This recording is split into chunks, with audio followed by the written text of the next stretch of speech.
बाढ़ पर निबंध। इस वीडियो के मेन टॉपिक कुछ इस प्रकार हैं।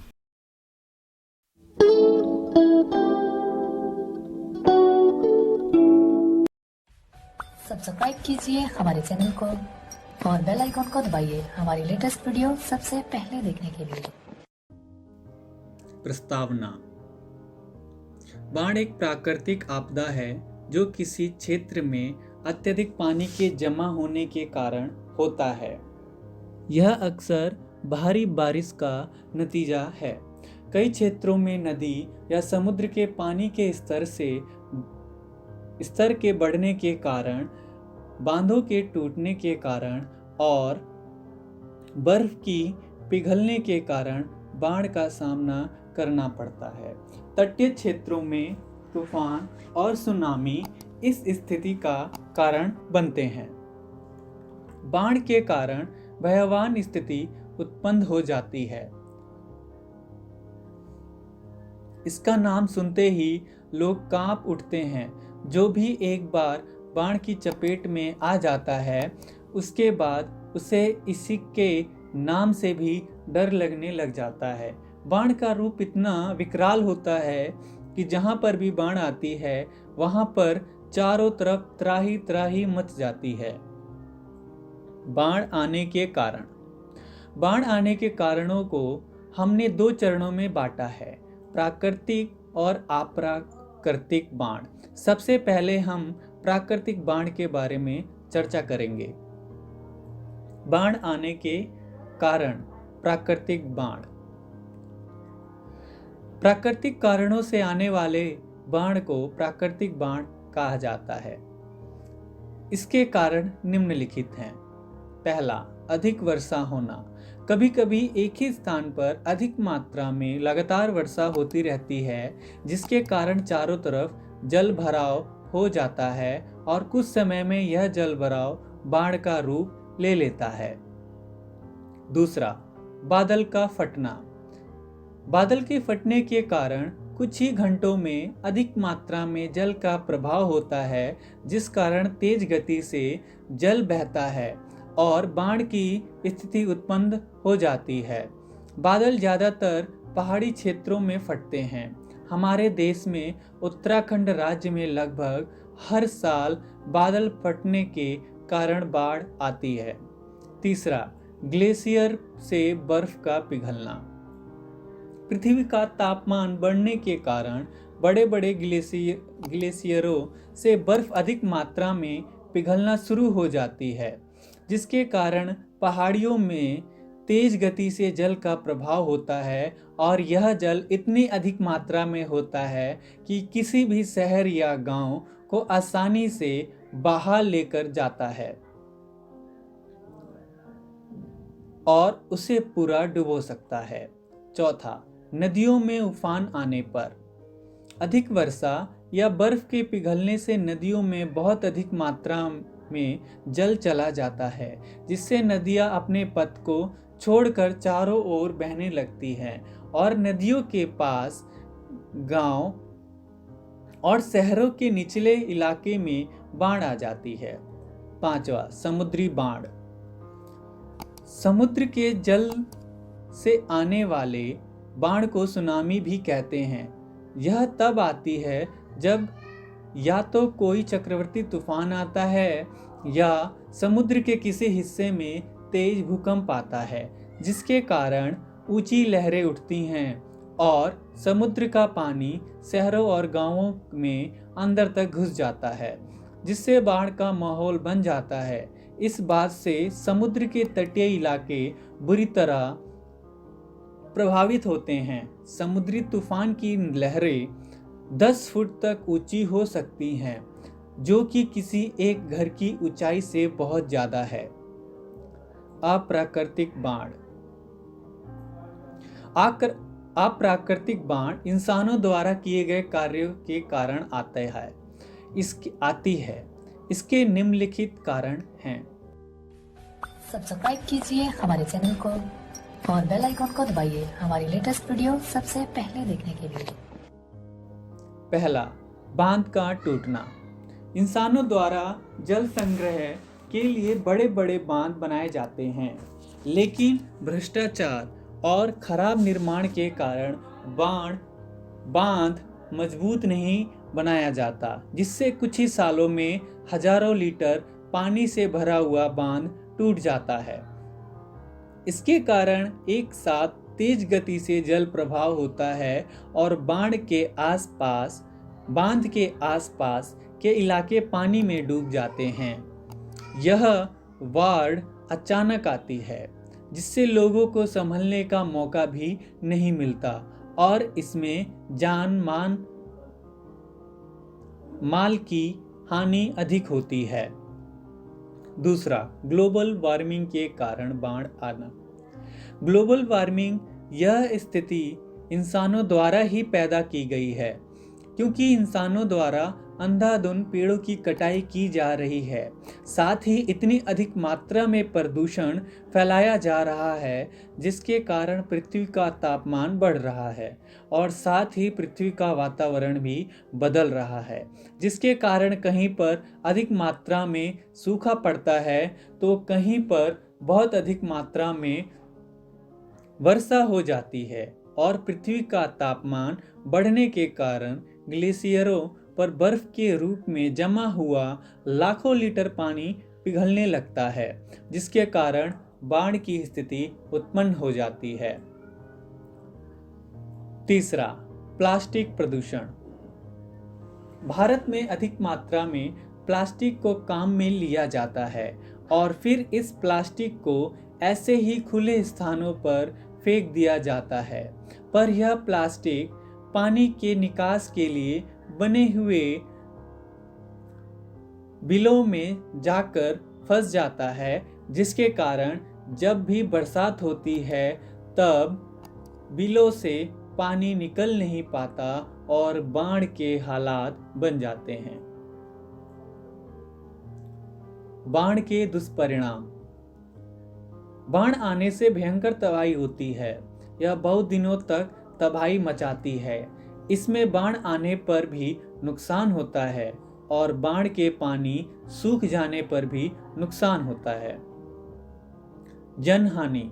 बाढ़ आने के कारण एक क्षेत्र विशेष पूरा पानी में डूब जाता है, जिसके कारण वहां रहने वाले कई लोग और पशुओं की मृत्यु हो जाती है। धन हानि। बाढ़ के प्रभाव के कारण चारों तरफ जल ही जल होता है, जिससे वहां पर होने वाले उद्योग धंधे ठप पड़ जाते हैं। साथ ही लोगों की जिंदगी भर की पूंजी द्वारा बनाए गए मकान और इमारतें भी ढह जाती हैं और कोई भी मूल्यवान वस्तुएं खराब हो जाती हैं, जिससे धन की हानि होती है। फसल का खराब होना।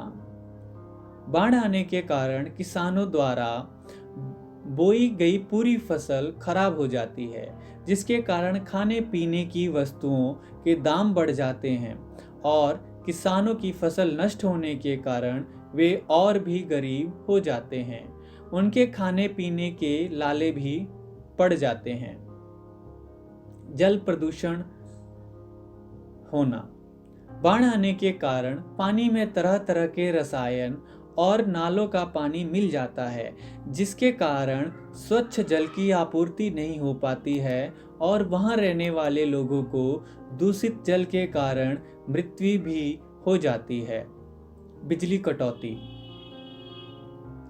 बाढ़ प्रभावित क्षेत्र में चारों तरफ जल से भरे होने के कारण बिजली आपूर्ति पहुंचाने वाले खंभे गिर जाते हैं या फिर वह डूब जाते हैं और बिजली के कारण इलाके में करंट प्रभावित होने का खतरा रहता है, जिसके कारण बाढ़ प्रभावित इलाके में बिजली पहुंचना नामुमकिन होता है, जिससे रात में चारों तरफ अंधेरा ही अंधेरा छा जाता है, जो कि बाढ़ प्रभावित इलाके में मुसीबतें और भी बढ़ा देता है। मिट्टी का कटाव। बाढ़ आने से खेत की उपजाऊ मिट्टी बह जाती है, जिसके कारण बाढ़ के पश्चात वहां पर अच्छी फसल नहीं हो पाती। साथ ही कई जगहों पर बड़े बड़े गड्ढे पड़ जाते हैं। जीवन को खतरा। बहुत से लोग और जानवर गंभीर बाढ़ के कारण अपने जीवन से हाथ धो बैठते हैं, जिससे कई लोग घायल और विभिन्न रोगों से संक्रमित होते हैं। कई जगहों पर मच्छरों और अन्य कीड़ों के प्रजनन के लिए जमा होने वाला पानी मलेरिया और डेंगू जैसे विभिन्न बीमारियों का कारण है। हाल ही में पेचिस, न्यूमोनिक, प्लेग और सैन्य बुखार के मामलों में वृद्धि हुई है। बिजली कटौती। आजकल बिजली और पानी की आपूर्ति में बाधा आई है, जिससे आम जनता की समस्याओं में वृद्धि हो रही है। उन स्थानों पर करंट पकड़ने का जोखिम भी है जहां बिजली की आपूर्ति बरकरार है। आर्थिक नुकसान। बहुत से लोग अपने घरों और संपत्ति जैसे कार, मोटरसाइकिल बाढ़ में खो देते हैं, जिन्हें खरीदने में सालों लग जाते हैं। यह सरकार के लिए चिंताजनक विषय है, क्योंकि संपत्ति बचाओ अभियान के लिए कई पुलिसकर्मियों, फायरमैनों और अन्य अधिकारियों को तैनात करना पड़ता है। गंभीर बाढ़ के मामले में प्रभावित क्षेत्रों को फिर से तैयार करने में कई साल लग जाते हैं। कीमत का बढ़ना। बाढ़ प्रभावित क्षेत्र में माल की आपूर्ति कम हो जाती है, क्योंकि सड़क परिवहन वहां तक नहीं पहुंच सकता। इसके अलावा इन क्षेत्रों में संग्रहित सामान भी बाढ़ के कारण खराब हो जाता है। आपूर्ति की कमी और मांग अधिक है, और इस प्रकार वस्तुओं की कीमतों में बढ़ोतरी होती है। मृदा अपरदन। जब मूसलाधार बारिश होती है तो मिट्टी पूरे पानी को अवशोषित नहीं कर पाती, और इससे अक्सर मिट्टी का क्षरण होता है, जिसके भयानक परिणाम होते हैं। मिट्टी के क्षरण के अलावा मिट्टी की गुणवत्ता भी प्रभावित होती है। बर्फ का पिघलना। सर्दियों के मौसम के दौरान जो पहाड़ बर्फ से ढके होते हैं, उनका पिघलना शुरू हो जाता है, क्योंकि तापमान बढ़ जाता है। बर्फ का अचानक पिघलना तापमान बढ़ने के कारण होता है, और इसके परिणाम स्वरूप मैदानी इलाकों में पानी की मात्रा बढ़ जाती है। जिन क्षेत्रों में अत्यधिक पानी की मात्रा है, वहां उचित जल निकासी प्रणाली नहीं होने के कारण बाढ़ की स्थिति बन जाती है। इन्हें प्राय बर्फ से पिघलने वाले बाढ़ के रूप में जाना जाता है। पेड़ पौधे। बाढ़ सिर्फ मनुष्यों और जानवरों के लिए खतरनाक नहीं है, बल्कि वनस्पति के लिए भी खतरा है। भारी बारिश अक्सर गड़गड़ाहट, बिजली और तेज हवाओं के साथ होती है। तूफान पेड़ों को उखाड़ फेंकने का एक कारण है। इसके अलावा बाढ़ के दौरान फसल क्षतिग्रस्त हो जाती है, और कई अन्य पौधे भी नष्ट हो जाते हैं। सड़कों का टूटना। जिन इलाकों में बाढ़ आती है, वहां की सड़कें बाढ़ के कारण या तो टूट जाती है, या फिर बाढ़ के पानी के साथ ही वह बह जाती है, जिसके कारण वहां पर कई महीनों तक यातायात प्रभावित होता है। सड़कें नहीं होने के कारण लोगों को कई प्रकार की परेशानियां भी होती हैं। चिकित्सा सुविधा का अभाव। बाढ़ प्रभावित क्षेत्रों में बाढ़ के पानी के कारण सभी अस्पताल पानी में डूब जाते हैं, जिसके कारण वहां पर चिकित्सा सुविधा उपलब्ध नहीं हो पाती, और बीमार लोगों की असमय मृत्यु हो जाती है। भोजन का अभाव। बाढ़ आने से वहां के लोगों को भोजन नहीं मिल पाता है। इसका मुख्य कारण है कि सारी खाने पीने की वस्तुएं पानी में डूब जाती हैं, और लोग भुखमरी के शिकार हो जाते हैं। वनस्पति का नष्ट होना। बाढ़ आने के कारण उस इलाके के पेड़ पौधे और हरियाली नष्ट हो जाती है, जिससे उस इलाके का वातावरण खराब हो जाता है। महामारी का खतरा। बाढ़ के कारण जब बाढ़ का पानी सूख जाता है, तब वहां पर मलेरिया, डेंगू, दूषित पानी से होने वाली कई बीमारियां होने का खतरा पैदा हो जाता है, और अक्सर बाढ़ के बाद यह बीमारियां जरूर फैलती हैं। इसलिए हमेशा सजग एवं सुरक्षित रहने का प्रयास करें। बाढ़ आने पर बचाव के उपाय। बाढ़ जब भी आती है भयंकर तबाही लाती है। बाढ़ के पानी से लड़ा नहीं जा सकता है, इसलिए भलाई इसी में है कि जितना हो सके बाढ़ से बचा जाए। उच्च स्थानों पर जाएं। अगर आप पहाड़ी या बांध वाले क्षेत्र इलाके में रहते हैं तो आपके इलाके में कभी भी बाढ़ आ सकती है।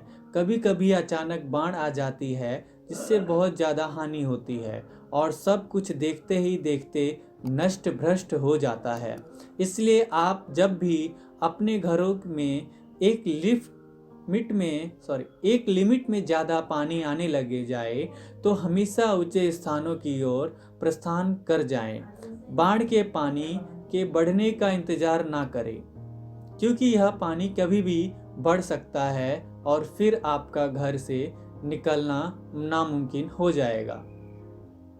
पानी उबाल कर पिएं। बाढ़ आने पर उस स्थान का पानी दूषित हो जाता है, क्योंकि उसमें नालों का पानी और मरे हुए मवेशियों और इंसानों के शव पड़े रहते हैं, जिसके कारण पानी में सेहत को नुकसान पहुंचाने वाले बैक्टीरिया फैल जाते हैं। इसलिए जब भी आप ऐसे इलाके में फंस जाएं तो हमेशा पानी को उबाल कर ही पिए और हो सके अपने साथ स्वच्छ जल की कुछ बोतलें रखें। बाढ़ में फंसे होने का संकेत दे।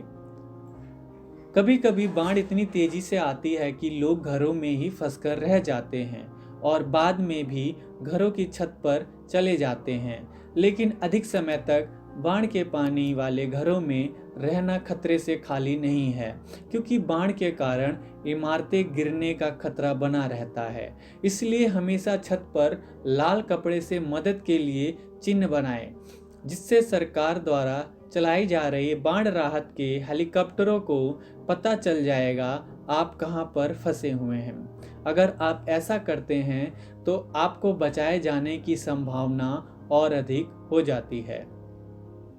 प्रशासन की चेतावनी। बरसात के दिनों में प्रशासन द्वारा समय समय पर चेतावनी जारी की जाती है। भारी बारिश होने के आसार हैं और बाढ़ आ सकती है, लेकिन कुछ लोग इन चेतावनियों को नज़रअंदाज कर देते हैं, जिसके कारण वह अपना घर छोड़कर ऊंचे स्थानों की ओर नहीं जाते और बाढ़ की चपेट में आ जाते हैं। इसलिए हमेशा प्रशासन द्वारा दी गई चेतावनी पर ध्यान बनाए रखें और जहां पर हर साल बाढ़ आती है उन इलाकों के लोगों को अपने घरों में एक रेडियो जरूर रखना चाहिए, क्योंकि जब भी बाढ़ आती है तब बिजली की कटौती हो जाती है। बाढ़ चेतावनी सिस्टम। बेहतर बाढ़ चेतावनी प्रणाली को स्थापित करना यह समय की आवश्यकता है, ताकि लोगों को आगामी समस्या के बारे में सही समय पर चेतावनी दी जा सके और उनके आसपास अपने और अपने सामान की रक्षा करने के लिए पर्याप्त समय हो। बाढ़ प्रभावित क्षेत्र में भवनों का निर्माण। बाढ़ प्रभावित क्षेत्रों में इमारतों का बाढ़ के पानी के स्तर से ऊपर निर्माण किया जाना चाहिए, ताकि संपत्ति के नुकसान के साथ साथ वहां रहने वाले लोगों को भी नुकसान से बचाया जा सके। जल भंडारण प्रणाली की शुरुआत। बारिश के पानी को पुनः उपयोग करने के लिए सरकार को जल भंडारण प्रणाली के निर्माण में निवेश करना चाहिए। इस तरह से मैदानी इलाकों में पानी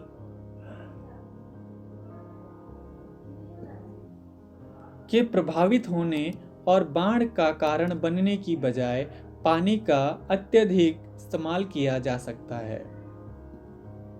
ड्रेनेज सिस्टम को मजबूत बनाएं। बाढ़ के मुख्य कारणों में से एक खराब जल निकासी व्यवस्था है। जल निकासी से बचने के लिए अच्छी जल निकासी प्रणाली होनी जरूरी है, जिससे बाढ़ की स्थिति न उत्पन्न हो। बाढ़ बैरेज स्थापित करें। उन क्षेत्रों में बाढ़ बैरेज स्थापित किए जाने चाहिए जो बाढ़ से प्रभावित हैं। पानी निकल जाने के बाद इन्हें हटाया जा सकता है। बाढ़ के समय क्या सामग्री अपने साथ रखें। बाढ़ आने पर कोशिश जरूरी सामान अपने साथ जरूर रखें और जिन इलाकों में हर साल बाढ़ आती है वे लोग हमेशा यह सामान घर में स्टोर करके रखें। सामान की लिस्ट निम्नलिखित है। स्वच्छ जल। बाढ़ आने पर हमेशा अपने साथ स्वच्छ जल की 3-4 बोतल अवश्य रखें और अगर घर में अधिक सदस्य हैं तो अधिक स्वच्छ जल की व्यवस्था करके रखें, क्योंकि बाढ़ के पानी को पता नहीं चलता कि वह कितने दिनों तक रहेगा। भोजन सामग्री। भोजन सामग्री अपने साथ रखें और भोजन में ऐसी सामग्री अपने साथ रखें जिसे पकाने की आवश्यकता ना हो। प्राथमिक उपचार, फर्स्ट एड बॉक्स। जहाँ पर हर साल बाढ़ आती है उन इलाके के लोगों को हमेशा अपने रूम में प्राथमिक उपचार पेटी रखनी चाहिए, जिससे अगर बाढ़ के समय किसी को छोटी मोटी चोट आ जाती है तो उसका इलाज किया जा सके, क्योंकि बाढ़ के समय कोई भी चिकित्सा सुविधा उपलब्ध नहीं रहता है और बाढ़ वाले इलाके में अगर छोटी से भी चोट लग जाती है तो उसमें इन्फेक्शन होने का खतरा बढ़ जाता है। इसलिए हमेशा अपने साथ प्राथमिक उपचार पेटी अवश्य रखें। रोशनी एवं संचार के साधन। बाढ़ वाले क्षेत्र के लोगों को अपने घरों में रोशनी के लिए टॉर्च की व्यवस्था करनी चाहिए। साथ ही रेडियो और मोबाइल जैसे संचार के साधन हमेशा अपने पास रखनी चाहिए, जिससे प्रशासन द्वारा बाढ़ के समय जब भी कोई जानकारी दी जाए तो आपके पास जानकारी पहुंच जाए। सूखे कपड़े। बाढ़ के समय आपके साथ कुछ सूखे कपड़े हमेशा साथ लेकर चले, क्योंकि अगर आप अधिक समय तक गीले कपड़ों में रहेंगे तो आप बीमार पड़ सकते हैं। भारत में बाढ़ से प्रभावित क्षेत्र। भारत में हर साल किसी न किसी इलाके में बाढ़ जरूर आती है। बाढ़ प्रभावित क्षेत्रों के नाम इस प्रकार हैं: असम, बिहार, गुजरात, उड़ीसा, आंध्र प्रदेश, बंगाल, उत्तराखंड, उत्तर प्रदेश, हरियाणा, पंजाब, महाराष्ट्र और केरल आदि ऐसे राज्य हैं जिनमें हर साल बाढ़ आने की संभावना बनी रहती है। भारत में बाढ़ को फैलाने वाली नदियाँ।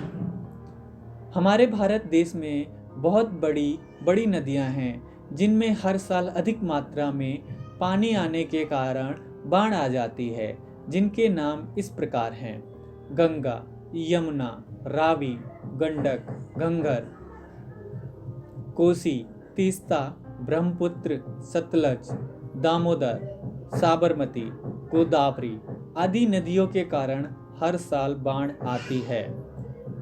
बाढ़ नियंत्रण हेतु सरकार द्वारा किए गए उपाय। जलाशयों का निर्माण। भारत सरकार द्वारा बाढ़ को नियंत्रित करने के लिए बड़े बड़े जलाशयों और बांधों का निर्माण किया गया है, जिसे विनाशकारी बाढ़ से बचा जा सकता है। इस क्षेत्र में सरकार ने बांध, दामोदर नदी घाट परियोजनाओं, सतलुज पर भाखड़ा बांध, हीराकुंड बांध, व्यास पर पोंग जैसे बड़े बांधों का निर्माण किया है। राष्ट्रीय बाढ़ प्रबंधन कार्यक्रम। भारत में बाढ़ प्रभावित क्षेत्रों को बचाने के लिए भारत सरकार ने राष्ट्रीय बाढ़ प्रबंधन कार्यक्रम की घोषणा की है, जिसके अंतर्गत इस योजना को तात्कालिक, अल्पकाल्पनिक और दीर्घकालिक 3 भागों में बांट दिया गया है। इस योजना के तहत अधिक से अधिक पेड़ लगाए जाएंगे और निचले इलाकों में बसे लोगों को ऊंचे स्थानों पर बसाया जाएगा। जल निकासी के लिए उचित व्यवस्था की जाएगी। इस कार्यक्रम को आगे बढ़ाने के लिए सरकार हर साल पंचवर्षीय योजना में बाढ़ के लिए अलग से बजट रखती है। पूर्व अनुमान एवं चेतावनी। सरकार द्वारा समय समय पर लोगों को मौसम की जानकारी दी जाती है। साथ ही अगर कहीं पर बाढ़ आने की संभावना होती है तो वहां पर चेतावनी जारी की जाती है, जिसके कारण लाखों लोगों की जिंदगी बच जाती है। निष्कर्ष। हालांकि बारिश की घटनाएं, बर्फ पहाड़ों का पिघलना, जल निकासियों और तूफानों को रोकना मुश्किल हो सकता है, लेकिन इनमें से अधिकांश मामलों में पहले एहतियातन बरती जा सकती है और सरकार जल निकासी सुनिश्चित करने के लिए उपाय कर सकती है, जिससे बाढ़ की स्थिति उत्पन्न हो सके। यहाँ पर साझा किए गए कुछ तरीकों को नियोजित करके बाढ़ की स्थिति से बचा जा सकता है। धन्यवाद।